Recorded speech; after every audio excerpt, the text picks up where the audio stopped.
Venäjän Karjalan pääkaupungin ja Suomen välisiä säännöllisiä liikenneyhteyksiä on yritetty viritellä aiemminkin monta kertaa.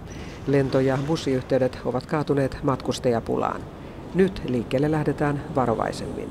Мы начнем с малых шагов, с тем, чтобы и риски были незначительные.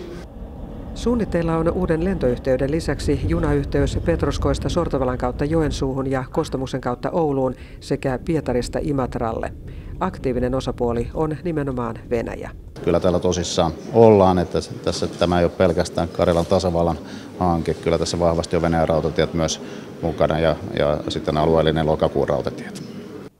Petroskoissa juuri virallisesti liikkeelle pantu hanke perustuu erityisesti venäläisten matkustushalujen kasvuun ja haluun löytää Allegro-junan innoittamana uusia tuottoisia markkinoita. Venäjän valtion tuki maan rautatieyhtiöille nimittäin vähenee ja kustannuksia on siirrettävä lippujen hintoihin. Mutta Suomen puoli empii.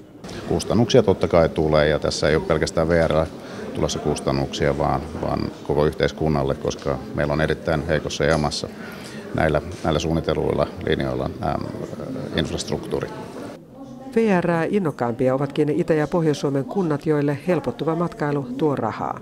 Kanssakäymisen kannalta, kaupallis-taloudellisten suhteiden kehittämisen kannalta, mitä tahansa nyt miettiikin, niin säännölliset yhteydet ovat tarpeen. Täällä konsulaatissa ei ensinkään epäillä, etteivätkö Suomen junat täyttyisi. Ainakin viisuminhakijoiden määrä on jatkuvasti kasvanut. Нет, к сожалению, пока таких маршрутов, и они, конечно же, нужны.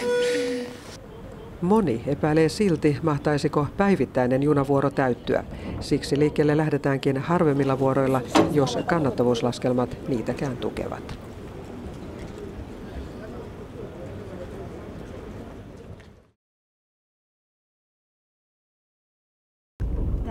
Вы знаете, вам даже обратно будет лучше снимать, потому что... Обратно будет темно.